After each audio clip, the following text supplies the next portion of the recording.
Hi and good afternoon. Today I'm recording from my office. At other times you're going to see me recording from my home. So you'll kind of get used to two different backgrounds. And, believe me, I am hardly a recording artist. So remember, this is for information and the artistic value is probably less than many of you are used to on typical YouTube videos.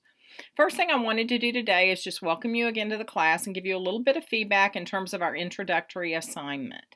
I gave, credit for all correct answers on the syllabus quiz, including, anything that you wrote in terms of things you now understood or questions you had.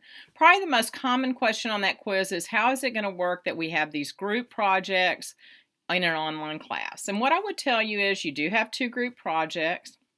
They are a significant part of your grade. But one of the things that I expect you to be able to do is go on and use the tools in Blackboard like the chat function, the blogs, other things, electronic messaging to exchange ideas with each other to go in and create your project. I suggest that you set up a time to iChat with your group members or find another way to interact. You can conference call. You can do many things to communicate with each other without having to be in the same room. That's kind of part of what we do in professional practice these days. I conduct a lot of my business via Skype or via conference calls.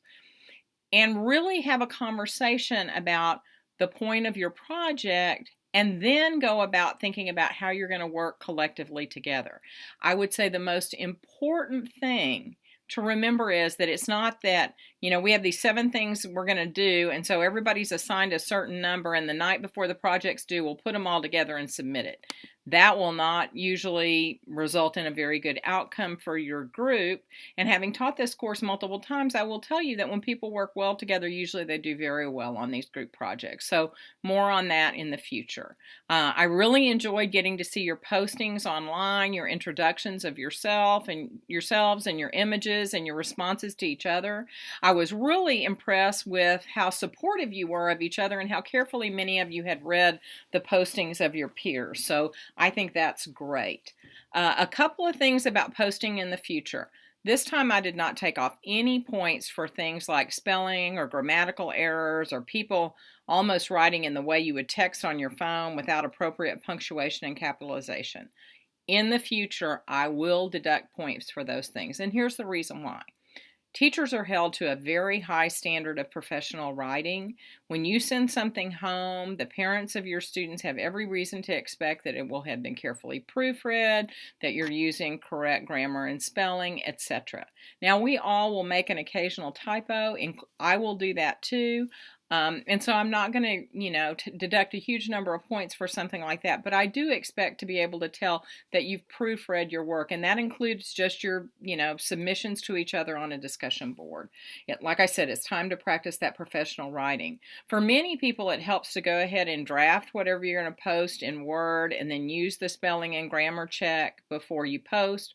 But remember, even those tools won't catch everything that you need to catch in terms of errors. Okay? Couple of other things I would say in terms of professional writing. While we all use the words kids in daily conversation, remember that that's not appropriate in professional writing either, so please use students or children rather than the term kids to describe the population of students with whom you will work. And with that being said, I'm going to sign off for now and tell you that I'm enjoying getting to know you. Oh, also, I had attempted to post a reply myself to all of your introductions, and I had problems with Blackboard today, so some of you will have those, some of you won't, but it is something I'll be updating as we move forward in the future. Looking forward to seeing you again. Thank you. Bye-bye.